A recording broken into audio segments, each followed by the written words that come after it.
கிறிஸ்துவுக்குள் பிரியமான அன்பின் பிள்ளைகளே, இந்த நாளிலும் கூட இந்த காலை கதை நிகழ்ச்சி வாயிலாக மீண்டும் ஒரு விசை உங்களோடு இயேசுவின் புண்ணிய நாமத்தில் இணைவதில் மிகுந்த மகிழ்ச்சி அடைகின்றேன். இயேசுவின் நாமம் இனிதான ஒரு நாமம். அந்த நாமத்தை உங்களோடு கூட பகிர்ந்து கொள்வதற்காக தேவன் அடியாளுக்கு பாராட்டின கிருபைக்காக நான் ஆண்டவரை துதிக்கிறேன், சோஸ்தரிக்கிறேன். இந்த நாள் நமக்கு வருகிற செய்தி எங்கிருந்து அப்படின்னு சொன்னா 1 தெசலோனிக்கேயர் 5ஆம் அதிகாரம் 11வது வசனம். ஒருவரை ஒருவர் தேற்றி ஒருவருக்கொருவர் பக்தி விருத்தி உண்டாக்கும்படி செய்யுங்கள் அப்படின்னு சொல்லி அந்த வசனம் சொல்லப்படுது. ஒருவரை ஒருவர் நம்ம தேற்றுகிற பிள்ளைகளாக இருக்கணும் அப்படின்னு சொல்லி ஒரு நடந்த சம்பவம் என்ன அப்படின்னு சொன்னா, ஒரு குட்டி கதையோடு கூட உங்களை பகிர்ந்து கொள்ள ஆசைப்படுகிறேன். சிறந்த ஓட்டப்பந்த வீரரான ஒரு வாலிபன் என்ன செஞ்சாருன்னு சொன்னா, எல்லா ஓட்டப்பந்தயத்திலும் முதன்மையாக வருவதே தான் அவனுடைய இலக்காக இருந்துச்சு. எந்த போட்டியிலோ எந்த ஓட்டப்பந்தயத்திலும் அவர் 2ஆம் இடத்தையோ அல்லது தோல்வியோ தழுவினதே இல்லை. அவருடைய இலக்கு எல்லாம் என்ன அப்படின்னு சொன்னா, வெற்றி பெறணும், அந்த எல்லையை முதலாவது கடக்க வேண்டும் என்பது மாத்திரமே அவருடைய நோக்கமா இருந்துச்சு. அப்படி நடந்த ஒரு பந்தயத்துல என்ன செஞ்சாங்க அப்படின்னு சொன்னா, ஒரு இடத்துல பந்தயம் நடக்குது. அந்த பந்தயம் பொழுது ஒரு என்ன செய்யறாரு, முதல்ல ஒரு குரூப்போட ஓடுறாரு, முதல் பரிசு பெறாரு. அப்போ எல்லாரும் அவருக்காக என்ன உற்சாகமாக கை தட்டுறாங்க. அவர் சொல்றாரு, சரி அடுத்த லெவல். ஃபர்ஸ்ட் போனது வந்துன்னா அவருக்கு ஈக்குவலான ஆட்களோட ஓடுறாரு. 2வது பார்த்தீங்க அப்படின்னு சொன்னா கொஞ்சம் வாலிபர்களோட ஓட போக்குறாரு. அந்த வாலிபர்களோட ஓடும்பொழுதும் என்ன செய்யறாருன்னு சொன்னா, 2வது முறை அவர் பரிசு முதல் இடத்தை அவர் அந்த இலக்கு அந்த கோட்டை அவர் தாண்டுறாரு. திருப்பி ஆரவாரமான கைத்தட்டலோட அநேகர் என்ன செய்றாங்க. ஆனா அங்கிருந்த ஒரு வயதானவர் என்ன செஞ்சார் அப்படின்னு சொன்னா, 2 முறையும் அவர் என்ன செய்யலையா, கை தட்டலையா. ஏன்னு சொன்னா, இவர் ரொம்ப அவரோட ரொம்ப அசால்ட்டா என்ன செய்யறாரு, பாதியில இருக்கும்போது இவர் என்ன செஞ்சாரு, கோல் ரீச் பண்ணிட்டாரு. சரி என்ன பண்றது அப்படின்னு சொல்லி என்ன செய்யறாருன்னு சொன்னா, 3வதாக இவர் சொல்றாரு, வேற யாரும் இருக்கிறீங்களா என் கூட ஓடுறதுக்கு, என்னை ஜெயிக்கிறதுக்கு வரீங்களா அப்படின்னு அவர் கேட்கும்பொழுது, அந்த வயதானவர் என்ன செஞ்சாருன்னு சொன்னா, இன்னும் ஒரு போட்டி இருக்கு உங்களுக்கு அப்படின்னு சொல்லி. இன்னொரு போட்டியா, எத்தனை நாள் வைங்க, நான் என்ன செய்வேன், கண்டிப்பா முதல் இலக்கை நான் முதல்ல கிராஸ் பண்ணிடுவேன் அப்படின்னு சொல்றாரு. அப்படி சொல்ல, அப்படியா சரி அப்படின்னு சொல்லிட்டு ஒரு கண் தெரியாத ஒரு நபரையும் ஒரு வயதானவரையும் நிறுத்தி, நீங்க 3 பேரும் ஓடுங்க அப்படின்னு சொல்லி 3 பேரும் என்ன செஞ்சாங்கன்னு சொன்னா, அந்த கோர்ட்ல நிறுத்தியாச்சு, விசில் அடிச்சுட்டாங்க. ஆனா இவர் என்ன செஞ்சிட்டாரு, ரொம்ப வேகமா போய் அவரு இலக்கை அடைஞ்சிட்டாரு. ஆனா இந்த டைம் அவர் இலக்கை அடையும் பொழுது யாருமே கை தட்டல.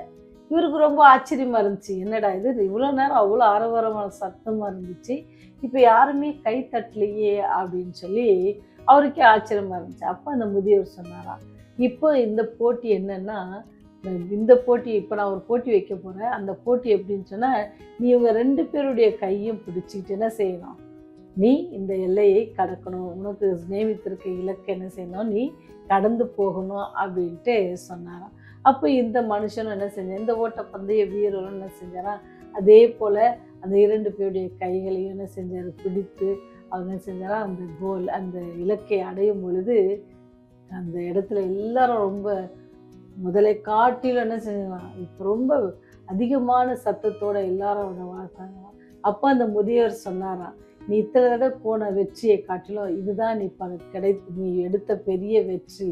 ஏன்னு சொன்னா, நீ மட்டும் ஓடுறது இல்லை வாழ்க்கை, என்னது நமக்கு ஒரு பாடத்தை சொல்லிக்கூட, நீ மட்டும் ஓடுறதுல வாழ்க்கை, உன் பக்கத்துல இருக்கீங்க சேர்த்து அழைத்து கொண்டு நீ போகணும். அதுதான் இன்னைக்கு நமக்கு வந்த வசனமும் கூட. ஒருவரை ஒருவர் தேற்றி என்ன செய்யுங்க, ஒருவருக்கொருவர் பக்தி விருத்தி. அப்ப நம்ம ஒருவர் என்ன செய்யணுமா, தேற்றணும். அதே சமயத்தில் தேவனுடைய அன்பை சொல்லி பக்தி விருதி உண்டாக்கும்படி நாங்கள் என்ன செய்யணுமா, ஓடணும் அப்படின்னு சொல்றாரு.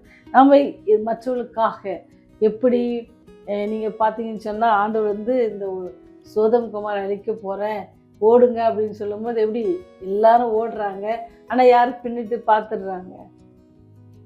லோத் மனைவி பார்த்து அங்கே உப்பு தூண் ஆனாலும் அவரோட பிள்ளைங்களை கூப்பிட்டுட்டு என்ன செய்கிறாரு, வேகமாக ஓடுறாரு.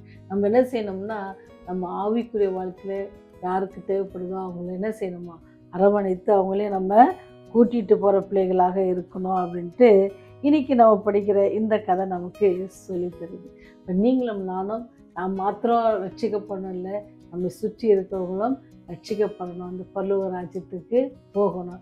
அதற்கு நம்ம என்னெல்லாம் செய்ய முடியுமோ அந்த காரியங்களை நம்ம அவங்களுக்கு செய்வோம் அப்படின்னு சொன்னால் அது எப்படி இருக்கும்?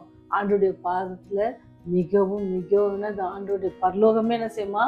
மகிழ்ச்சி அடைகிற ஒரு காரியமாக இருக்கும். இப்போ நீங்களும் நானும் ஆண்டவரிடத்தில் பெறுகிற எல்லா ஆசீர்வாதத்தை கண்டு நாம் எவ்வளோ சந்தோஷம் மகிழ்ச்சியாக இருக்கிறோமோ, ஆண்டுடைய அந்த அன்பு நிமித்தமாக நம்ம எவ்வளோ மகிழ்ச்சியாக இருக்கிறோமோ, அதே போல் மற்றவர்களுக்கு அந்த மகிழ்ச்சியை தரணும்.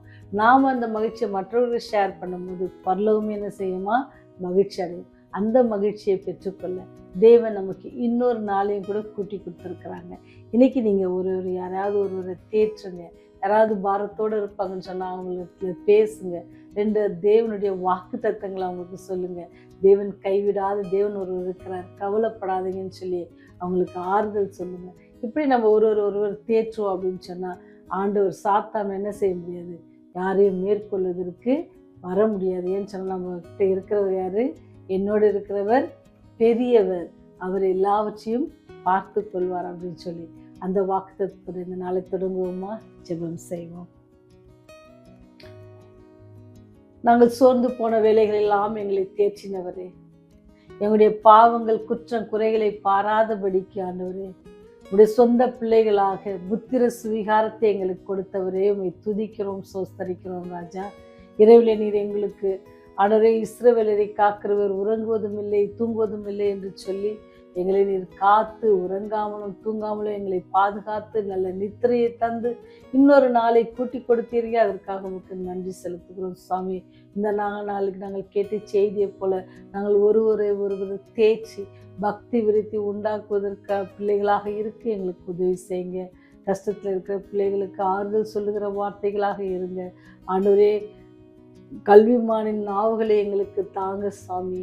ஆண்டவரே, அந்த சூழ்நிலைகள் அவருடைய கஷ்டத்திலே நாங்கள் ஏற்ற சொற்களை அவர்களுக்கு பகிர்ந்து கொள்வதற்கு சமயத்துக்கு ஏற்ற வார்த்தைகளை சொல்வதற்காக ஆண்டவரே நீரே எங்களை ஆசீர்வதித்து வழிநடத்த வேண்டுமா கெஞ்சி மாண்டாடுகிறோம் ராஜா.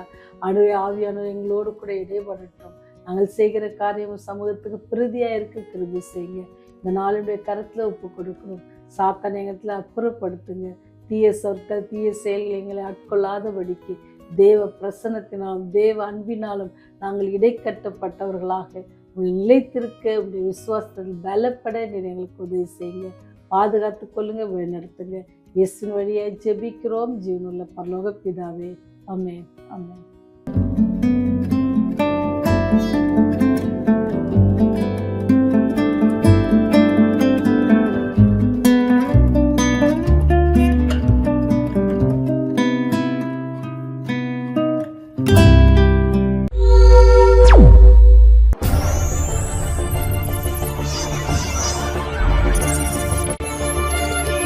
நீங்கள் பார்த்துக் கொண்டிருப்பது உங்கள் ரிவைவல் டிவி.